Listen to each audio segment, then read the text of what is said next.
কত সুন্দর। তো গাইস ফাইনালি 3 ঘন্টা বসার পরে দাঁড়িয়ে থাকার পরে এবার নামবো কাকদ্বীপ।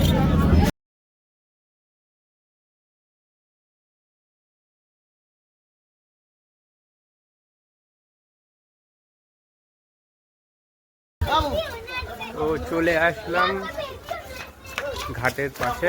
তো আমি আমার টিকিট পেয়ে গেছি।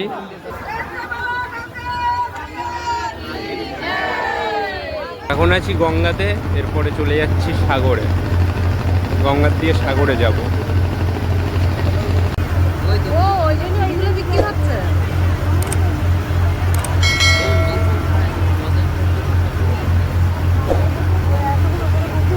লঞ্চের পিছনে পিছনে আসছে।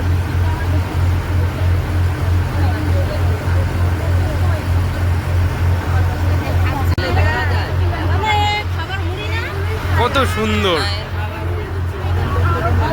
কত সুন্দর পাখি লঞ্চের পিছনে পিছনে আসছে। সবাই মুড়ি খাবার ছড়াচ্ছে, এই দেখো মুড়ি খাবার ছড়াচ্ছে, সেই খাওয়ার জন্য আসছে। এরা সারাদিন শুধু জলেই থাকে, জলে ভেসে থাকে, লঞ্চের পিছনে পিছনে আসে।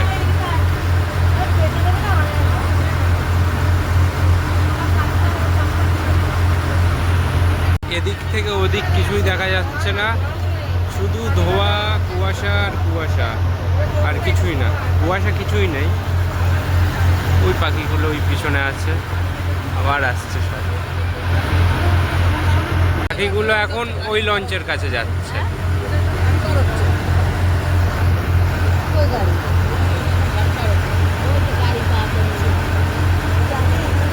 আর ওটাতে লরি। গঙ্গার উপর দিয়ে এবার পৌঁছে গেছে ফাইনালি। তো ফাইনালি চলে আসলাম।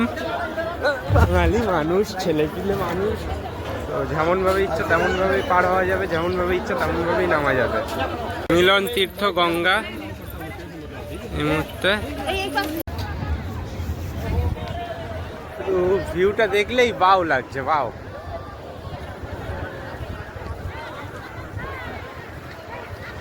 কেউ ঘোরার মানুষ না হলে একা ঘুরতে যাবে, একা একা ঘোরার এনজয়টাও আলাদা। একা ঘুরতে যাবে সব থেকে বেস্ট।